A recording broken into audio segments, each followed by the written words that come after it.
अस्सलाम वालेकुम, welcome back to my channel. क्या हाल है आप सबके? उम्मीद है कि आप सब ठीक ठाक होंगे, खुशबाश होंगे। तो जनाब ये बेडशीट एक दिन पहले मैंने धोई थी, वो सूख गए तो मैंने तह लगा के रख दिए।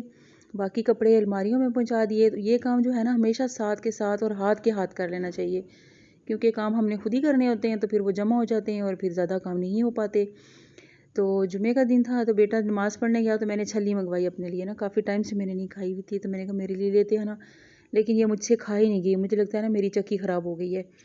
तो मैंने खाने की कोशिश तो की लेकिन मुझसे ज़्यादा नहीं खाई गई, वो इधर ही पड़ी हुई है। फिर खैर मैंने सूरह कहफ पढ़ी और ये नेक्स्ट डे हफ्ते को बच्चे तो नहीं जाते लेकिन बाबा ऑफिस जाते हैं, उनका सिर्फ संडे फ्री होता है। और घर में बहुत सारी चीज़ें ख़त्म थी तो मैंने कहा ठीक है, अगर आप गाड़ी और बंदा अवेलेबल नहीं है तो ठीक है, फिर मुझे कुछ चीज़ें आप ला दें। तो ये उन्होंने मुझे कुछ सौदा ला के दिया था, ग्रॉसरी और इस तरह। फिर मैंने चीज़ें ये समेटी सारी। और ये एक रेसिपी मैंने बनाई थी हफ्ते को कप केक की, जो कि मेरे चैनल पे पीछे है। और ये संडे वाला दिन है, सबको नाश्ता वगैरह करवा के तो हम लोगों ने जाना था कहीं कज़न्स के घर। हमारे 2-3 कज़न्स उम्रा करके आए। मैं 2-3 घर थे जाने वाले, काफ़ी दिनों से पेंडिंग हो रहे थे ना। तो एक हफ्ते का इतवार का दिन होता है तो उसमें बहुत सारी जगहों पे जाना और घर के काम और वो ना मुश्किल हो रहा था। लेट हो गए थे हम काफ़ी ज़्यादा बल्कि। तो फिर खैर आज मैंने पक्का इरादा कर लिया ना कि आज हर सूरत मैंने इन कज़न्स, हम दोनों हस्बैंड वाइफ चूँकि कज़न हैं तो हमारे कज़न भी ना मुश्तरका ही हैं। तो मैंने इनसे कहा कि आज ना हर सूरत हमने जाना है उनसे मुबारकबाद देने के लिए। एक दो दो 3 उम्रा वाली फैमिलीज़ थी और एक फैमिली ऐसे ही हमने उनसे मिलने जाना था। तो सारे ऑलमोस्ट एक जगह पे थे। तो हस्बैंड अपना काम खोल के बैठ गए। छोटे बेटे का बेड टूटा हुआ था काफ़ी टाइम से, तो वो ना दोनों भाई तवज्जो नहीं दे रहे थे। बाबा उनको कहते रहे, फिर बाबा ने कहा कि चले मैं ही साथ मिल के ना बाप बेटे उसकी मरम्मत वगैरह की, बेड उसका रिपेयर किया, ठीक करके दिया उसको। उस में ना काफ़ी टाइम लग गया। इसी बीच में मैंने टावल भी धो लिए। वैसे मैं टावल हफ्ते को धोती होती हूँ लेकिन हफ्ते को ना मौसम बहुत ख़राब था और पानी भी नहीं था, तो फिर मैं नहीं धो पाई। तो फिर मैंने कहा चलें, अब बैठी हुई इंतज़ार कर रही हूँ तो मैं टावल धो लेती हूँ। तो हर टॉवल वगैरह धो के फिर हम थोड़ा ना दोपहर में निकले थे। मेरा दिल था कि जल्दी निकलेंगे ताकि सुकून के साथ 3 खाए ना, तो तीनों घरों से होके तो बंदा आ जाता है। यहाँ पे मैं एक छोटी सी बात आपके साथ करना चाहूँगी कि हम लोग ना जो नेगेटिव लोग होते हैं उनसे कैसे बचा जाए, या जो टॉक्सिक लोग होते हैं या जो नेगेटिव होते हैं, तो उसका एक बेहतरीन हल ये है कि आप उनसे दूर हो जाए, सिंपल। और अगर आपके बहुत कोई अपने हैं, आप उनसे दूर नहीं हो सकते, तो फिर भी आप थोड़ा ना डिस्टेंस अख्तियार कर लें।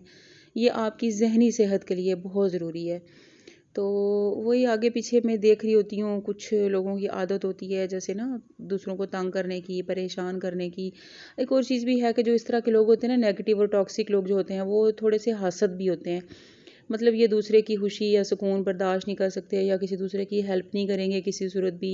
हालांकि कोई फ़र्क नहीं पड़ता किसी चीज़ में ना, कोई बिल्कुल भी फ़र्क नहीं पड़ता, हर इंसान अपना नसीब लेके आता है। तो ये लोग ना बिल्कुल, अगर कोई मुफ्त में भी किसी की मदद करनी पड़े ना तो नहीं करेंगे, बिल्कुल नहीं करेंगे। तो खैर कोई बात नहीं, वो इस चीज़ से कोई फ़र्क नहीं पड़ता, लेकिन ये है कि ऐसे लोगों से ना थोड़ा सा डिस्टेंस अख्तियार कर लेना चाहिए, जिनका आपको पता चल जाए कि ये आपके साथ मुखलिस नहीं है। तो किसी नेगेटिव पर्सन के साथ रहने से बेहतर है कि इंसान अकेला रह ले, वो उसके लिए ज़्यादा अच्छा है। ये मैं ओवरऑल सबके लिए बात कर रही हूँ। तो ये खैर हम 2 कज़न्स के घर से होके रात को हम वहाँ से 9 बजे उठे। खाना हमने उधर ही खाया था, चाय, शाम की चाय खाना। फिर एक और कज़न के घर आए यहाँ पे पिंडी, वो भी उम्रा करके आई हुई थी। फिर उसने चाय पे अच्छा खासा अरेंज कर लिया था, हालाँकि जगह नहीं थी, लेकिन आपको पता है कि मेहमान बन के जाएँ तो इंसान दूसरों के हाथों में होता है। फिर सही फुल पैक हो के तो लेट नाइट हम घर आए, बहुत देर हो गई थी, तकरीबन 1 बजे हम घर पहुँचे थे। लेकिन मैंने कहा कि आज ना हमने ये वाला ट्रिप हमने हर हाल में पूरा करना है। तो क्योंकि नेक्स्ट संडे फिर कुछ पता नहीं होता और मज़ीद कोई ना कोई काम निकले हुए होते हैं और ज़्यादा देर हो जानी फिर अच्छा नहीं लगता ना। अपनों की खुशियों में शरीक होना चाहिए इंसान को, अपनों के दुख दर्द में, उनकी खुशियों में। और जितनी हम किसी अपने की हेल्प कर सकते हैं, ये हेल्प का भी एक अंदाज़ होता है कि आप उनकी खुशियों में, उनके दुख सुख में आप शरीक हो जाएं। और किसी को हम कुछ नहीं दे सकते, किसी का कुछ नहीं कर सकते, लेकिन हम जब दूसरे के दुख में या खुशी में शरीक होते हैं तो ये बहुत अच्छा लगता है। हमें खुद भी अच्छा लग रहा होता है और हमारे अपनों को भी अच्छा लग रहा होता है। तो जनाब मैं वॉइस ओवर कर रही थी तो बेल हुई, तो मेरा बेटा आया, बाहर से चिकन मंगवाया मैंने उसे। चिकन का रेट थोड़ा सा डाउन हुआ हुआ है तो मैंने उसे कहा ज़्यादा चिकन ले आओ, तो फिर मैंने बना के पैकेट तो रख लूँगी, रेसिपी भी बनानी होती है, खाना भी होता है कुछ ना कुछ, तो उसके ना सेट बना के रख दूँगी। तो ये जनाब मैं नाश्ता बना रही हूँ। पहले बच्चों को नाश्ता बना के दिया। हफ्ते को चूँकि मैं बहुत शदीद थकी हुई आई थी इतवार की रात को, तो फिर बड़ी लेट आँख खुली मेरी। मुश्किल से भागम भाग मैंने बच्चों का नाश्ता बनाया। पहले मैंने एक पराठा बल्कि बना के दोनों भाइयों को आधा आधा करके दिया कि मैंने कहा खाली पेट ना चले जाए। फिर उसके बाद दूसरा पराठा मैंने बना के पहुंचाया उनके पास। फिर उसके बाद बच्चों को भेजने के बाद मैंने घर समेटा, बच्चों का कमरा समेटा और थोड़ा बहुत किचन समेट के तो फिर हस्बैंड के उठने का टाइम हो गया था। फिर अपना और उनका नाश्ता बनाया और ये अभी किचन बिखरा हुआ है, फैला हुआ है, तो थोड़ी सारा काम मुकम्मल करने के बाद फिर मैं इसको साफ़ करूँगी। साथ ही मैंने हाथ के हाथ दाल भी भिगो दी थी क्योंकि मंडे को ना हमारी महफ़िल मिलाद होती है। ये पूरा रबीउल अव्वल ना हमारी 4 महफ़िलें होनी हैं, ये तीसरी है और एक अगले फिर होनी है अगले मंडे को ना इंशाल्लाह। तो साथ चूँकि मेरे ज़हन में वो भी था कि मैं जाने से पहले ना खाना बना जाऊँ ताकि बेटा जब कॉलेज से आए तो उसके लिए भी बना हुआ हो, और जब शाम में भी जब मैं वापस आती हूँ ना तो टाइम भी नहीं होता और फिर मैं थकी भी होती हूँ, तो मुझसे फिर नहीं होता ना, तो मैं खाना बना के जाती हूँ दोपहर में। तो दाल थी घर में, फ्रिज में चिकन वगैरह तो कुछ था नहीं, गोश्त ख़त्म हुआ हुआ था, अभी तक लाए नहीं थे। तो आज चूँकि बेटा लेके आया है तो ये जो है ना ये मंडे का क्लिप है मेरा। तो फिर मैं दाल थी, मैंने कहा चलें वही बना लेती हूँ। झटपट मैंने मसाला बनाया, दाल डाल के भूनी है उसको, फिर पानी डाल के गलने चढ़ा दिया और खोल के ज़रा सा भून लिया और ज़ीरा गरम मसाला डाला। इतनी जल्दी जल्दी बनाई और बहुत अच्छी फिर भी बनी हुई थी।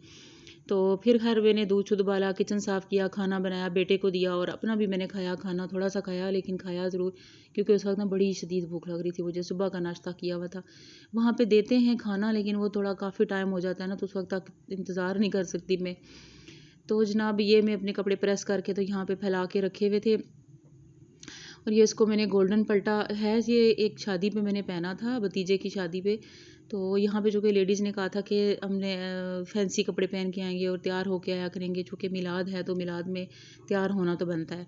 तो फिर मैंने भी अपने जो है ना फैंसी एक दो सूट निकाल ही लिए बक्से में से और उनको हवा वगैरह लगवा के और उनको इस्त्री करके, तो एक मैंने पिछली दफ़ा पहना था और एक इस दफ़ा पहना है। और ये मेरा खाना है।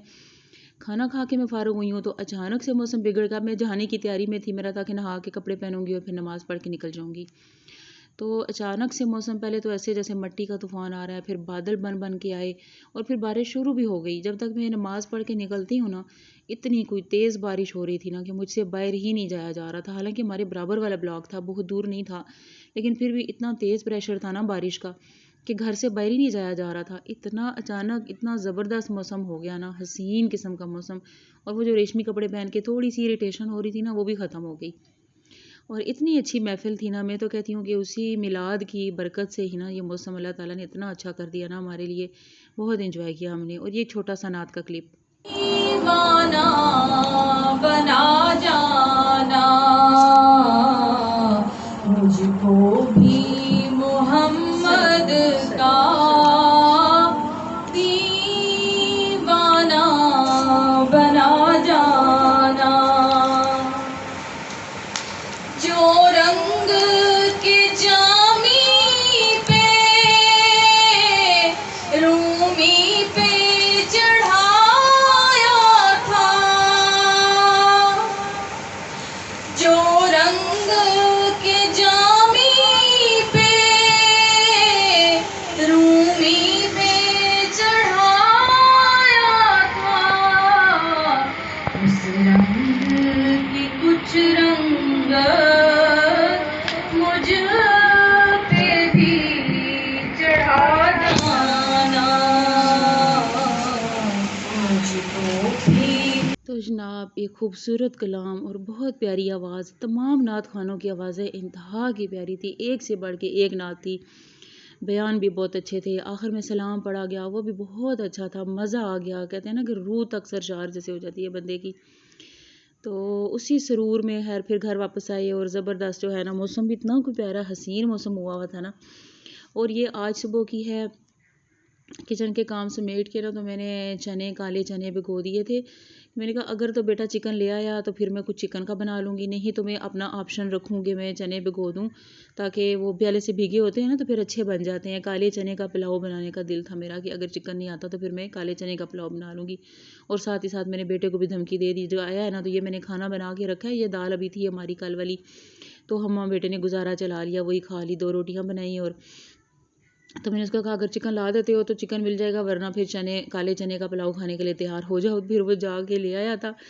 तो फिर मैंने इसी बीच में मैंने वॉशिंग भी साथ मशीन भी लगाई हुई थी, वो भी मेरी हो गई, वो मैंने निकाल के डाली।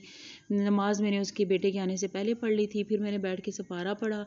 और आजकल ना मुझे थोड़ी थोड़ी ठंड लगना शुरू हो गई है, और मैं जब सोफ़े पे बैठती हूँ ना तो मैं छोटा सा कंफर्टर ना मैं अपनी टांगों पे फैला के रख लेती हूँ। ये देखें, ये ब्लू कलर का मेरा कंफर्टर, अब मैं यहाँ बैठूंगी ना तो ये मैं रख के ना फिर सपारा पढ़ूंगी। तो खैर ओके जी, उम्मीद है कि आपको यहाँ तक अगर आप देख रहे हैं ना तो यकीनन आपको मेरा व्लॉग पसंद आया, और पसंद आया तो लाइक सब्सक्राइब और शेयर ज़रूर कर दीजिए प्लीज़। आपका कुछ भी नुकसान नहीं होगा, एक थंब बटन जो है ना वो आपने प्रेस करना है जस्ट, तो आपके तावन से ना मेरा चैनल चल पड़ेगा। बहुत शुक्रिया जी। ओके, जज़ाकल्लाह, अल्लाह हाफिज़।